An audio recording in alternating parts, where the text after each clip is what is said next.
Assalamualaikum. Ini adalah video tambahan yang saya buat berdasarkan pertanyaan yang sering muncul di kelas online.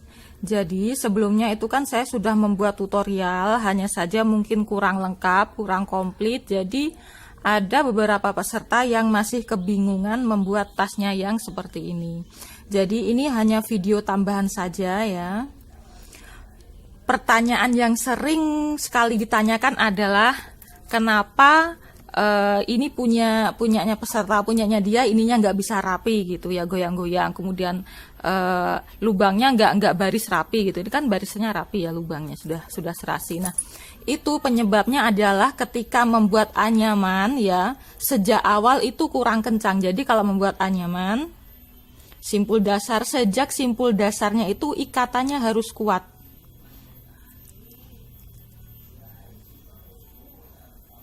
Nah, biasanya pemula itu bagian sininya masih longgar begini.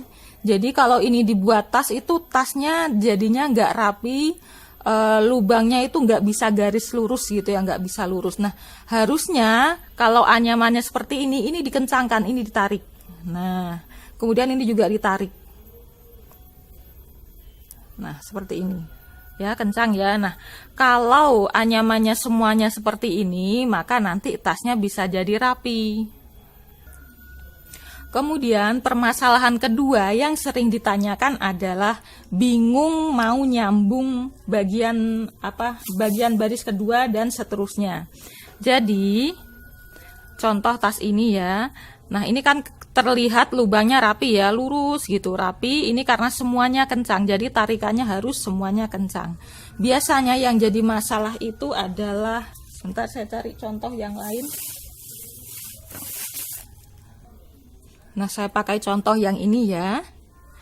Untuk membuat baris kedua, ketiga, dan seterusnya, ini kan setelah membuat simpul dasar yang pertama ya, kemudian kita satukan. Nah, yang disatukan itu adalah simpul dasar kan ada 4 helai seperti ini. Ini namanya satu simpul dasar. Kadang sering juga saya sebut satu simdar ya, singkatan dari simpul dasar. Nah, menghubungkan atau menyatukan dua simpul dasar itu harus dua ini dan dua yang ini. Jadi dua tali terdekat. Jangan sampai ini misal begini. Kadang karena masih pemula jadi kurang teliti melihat talinya, yang dianyam begini. Nah, begini gitu ya. Atau seperti ini yang dianyam. Nah, ini jadinya nggak bisa rapi, jadi harus dipastikan yang dianyam itu dua tali yang kiri, dua tali yang kanan, atau bisa dibilang tali yang terdekat ya, 4 tali terdekat itu yang disimpul dasar. Dijadikan simpul dasar begini. Itu adalah kesalahan kedua yang sering dilakukan oleh pemula ya, berdasarkan pertanyaan-pertanyaan di grup ya. Jadi ini video ini saya buat sebagai jawaban untuk teman-teman yang juga punya permasalahan yang sama. Jadi menganyamnya, menyambung atau menyatukan dua simpul dasar itu harus 4 helai tali yang paling berdekatan. Kemudian permasalahan selanjutnya adalah ada yang bingung buat zigzagnya ini.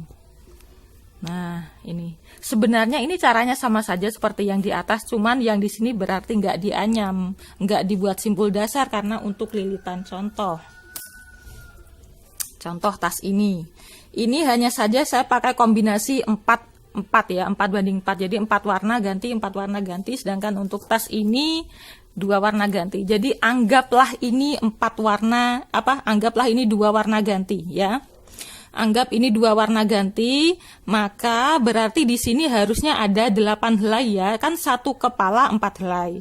2 kepala berarti 8 helai. Kita hitung dari sini. Nah, ini berarti 1 kepala. 2 kepala. Nah, ini untuk membuat zigzagnya ya.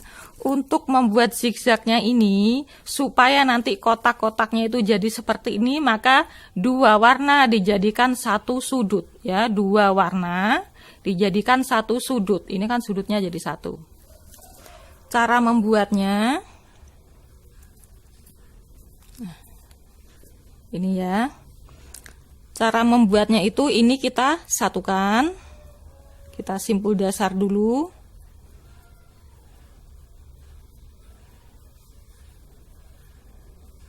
Jadi untuk membuat satu sudut itu gampangnya yang lain kita singkirkan dulu, yang dilihat cuma dua warna yang mau dijadikan satu sudut itu tadi, supaya nggak bingung untuk pemula. Nah, ini kita anyam dulu sampai sini. Setelah kita anyam seperti ini ya, ini kan yang dua kepala tadi ya, dua kepala kanan, dua kepala kiri. Kemudian untuk membuat sudutnya otomatis yang ini disambung ya, dianyam ini dengan ini. Yang ini biarkan. Jadi ini dianyam sampai sini, nanti yang ini juga dibiarkan. Jangan disambung lagi dengan yang sebelahnya, karena kita hanya fokus dengan empat kepala yang mau kita jadikan sudut itu tadi. Semoga bahasanya bisa difahami ya untuk teman-teman yang dari Malaysia dan Singapura. Ini dianyam lagi. Nah, jadi setiap menganyam ini harus ditarik supaya kencang dan nanti lubang-lubangnya itu rapi. Setelah seperti ini, lanjut lagi kita anyam bagian bawahnya lagi. Jadi makin ke bawah, makin sedikit yang dianyam karena ada dua tali yang ditinggal ya. Ini tadi yang ini ditinggal. Kemudian dianyam lagi. Ini dengan ini kan. Nah, dua tali yang ini dan dua tali yang ini kita simpul dasar. Ini otomatis nggak ada temennya kan. Jangan disimpul ke sini. Jadi ini yang sudah ditinggal, baris yang kedua ini ditinggal, ya ditinggal aja. Biarkan saja ini dianyam. Ini dan ini, jadi nanti ada dua simpul dasar, yang terakhir ada satu simpul dasar. Setelah selesai, jadinya seperti ini ya, zigzagnya, ujungnya jadinya seperti ini. Tandanya ya, tandanya apakah pekerjaan kita sudah selesai apa belum, kita lihat saja talinya.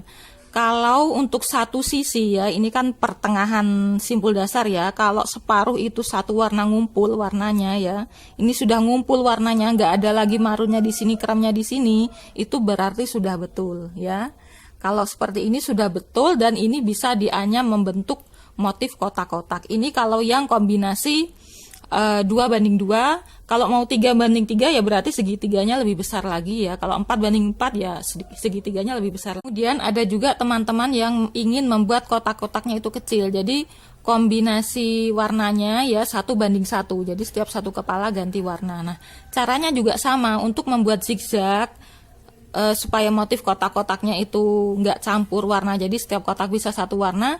Caranya adalah dua warna dijadikan satu segitiga. Jadi dua warna dijadikan satu, sama seperti tadi ya, dua warna dijadikan satu. Tapi karena ini cuma satu simpul dasar ganti warna, maka kita tinggal buat seperti ini. Ini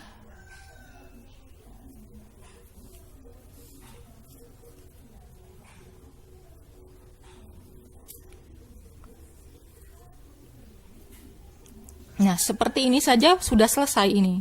Persiapan membuat motif kotaknya. Nah, karena kotaknya kan kecil-kecil ya, jadi di simpul dasar seperti ini sudah membentuk zigzag kecil. Ini sudah selesai. Jadi tinggal warna yang di sini nanti ditaruh di atasnya, ini dililit ke sini. Ya, sesuai tutorial. Jadi prinsipnya sama saja, dua warna harus digabungkan jadi satu segitiga. Ada juga pertanyaan ya, apakah yang atas ini harus berapa baris? Misal harus 4 baris, harus 5 baris, boleh nggak 2 baris atau gimana? Nah, ini saya pakai contoh tas yang di tutorial ya. Saya pakainya kan 1, 2, 3, 4. Nah, ini 4 baris. 1, 2, 3, 4 baris. Oh iya, ini 5 baris. Berarti ada 5 baris yang utuh ya. Lurus itu ada 5 baris. Kemudian setelah 5 baris ini dikurangi anyamannya karena yang ini untuk lilitan. Nah, kenapa saya pakai seperti ini?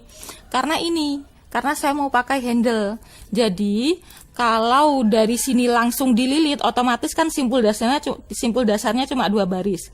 Ini talinya ini kalau saya tusuk di sini, ini sayang, eman-eman ya. Karena ini sudah rapi, nggak ada lubangnya, saya tusuk pakai tali ini, jadinya ini malah kayak longgar. Nah, supaya ini nggak rusak, jadi memang simpul dasarnya saya banyakin. Saya kasih 5 baris, baru dibikin motif supaya kalau saya mau pasang handle, talinya ini tidak perlu menusuk ke motif, tapi ditusuk ke simpul dasar yang memang sudah dari awal ada lubang-lubangnya. Sampai di situ saya harap semua tutorial yang sudah saya berikan bisa dipahami ya. Kalau ada yang perlu ditanyakan lagi silahkan tanyakan di grup WhatsApp. Terima kasih kepada semua anggota yang sudah mempraktekkan membuat tas yang sangat sederhana ini. Dan bagi siapapun yang sudah berhasil membuat tas sederhana seperti ini, saya akan masukkan ke grup baru, grup yang khusus untuk membahas motif-motif yang lebih sulit.